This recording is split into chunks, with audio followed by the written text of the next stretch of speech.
বিদ্যুৎ চলে গেলেই লাখ টাকা আয়।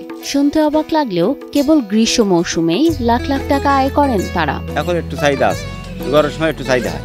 গ্রীষ্মের খরতাপে যখন শহর বন্দর সব জায়গায় মানুষ হাঁসফাঁস করে, তখন মুঠো ভর্তি টাকা ইনকাম করেন এই গ্রামের কারিগররা। বাজারে আমরা 2500 করে বেশি, গরম পড়লে 3000 টাকা করে বেশি। অত্যন্ত যখন বেশি চাহিদা হয় তখন আমাদের 2-5 টাকা বেড়ে যায়। বলছি যশোরের ঝিকরগাছা উপজেলার কথা। প্রতি গ্রীষ্মে শিওরদা গ্রামে শুরু হয় এক অন্যরকম ব্যস্ততা, যার মূল মন্ত্র শুকনো পাতা।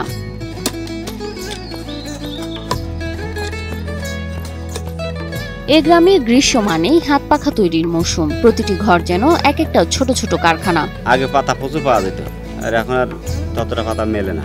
এই জন্যই আমাকে মেলা আগের থেকে জোগাড় করতে হয়। হাতের ইশারায় শুকনো পাতা থেকে এভাবেই তৈরি হচ্ছে বড় বড় হাত পাখা। হাতের দক্ষতায় মুহূর্তের মধ্যেই বানানো হয় হাজার হাজার তালের পাখা। প্রথমে পাতা কেটে নিয়ে আসে, রোদে শুকুতে হয়, রোদে শুকুই তা সাইডটি হয়, সেটি আবার জাতে দিতে হয়, জাতে দিয়ে আবার রোদে দিতে হয়, রোদি দিয়ে আবার গোল করতে হয়, করি পাত দিয়ে শলা সাজাতে হয়, সেলাই করতে হয়। পুরুষেরা কাটেন তাল পাতা, বানান কাঠির ফ্রেম, আর নারীরা সেলাই করেন পাখার কিনারা। পরিবারের সবাই মিলে করি, এক একজনের এক এক কাজ। কেউ সেলাই করে, কেউ জাতায়, কেউ ছাটে, আবার কেউ পাতা কেটে পাতা কাটা সংগ্রহ করে।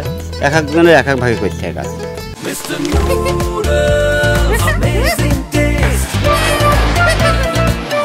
রুস্তম আলী, যিনি শিওরদা গ্রামের একজন অভিজ্ঞ কারিগর, 2 দশক ধরে পরিবার সহ তৈরি করে আসছেন হাত পাখা।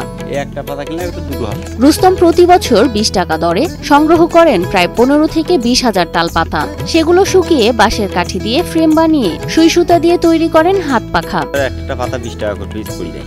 এই সিজনে পাতা মনে করেন 10-15 হাজার 20 হাজার পাতা তো সংগ্রহ করতেই হয়। প্রতিদিন প্রায় 100 পিস হাত পাখা তৈরি করেন রুস্তম। সব মিলিয়ে রুস্তমের খরচ হয় প্রায় 3 লাখ টাকা, আর গ্রীষ্মে হাত পাখা বিক্রি করে আয় হয় প্রায় 5 থেকে 6 লাখ টাকা। 1-1.5 লাখ টাকা হলে ভালো ব্যবসা বাণিজ্য করা যাবে। সেখানে 4-5 লাখ টাকা আপনার লাভ হবে। ধরো শুধু রুস্তম আলীই নয়, এই গ্রামে 200টি পরিবার জীবিকা নির্বাহ করেন হাত পাখা তৈরি করে। এর পরে আমাদের সংসার চলে।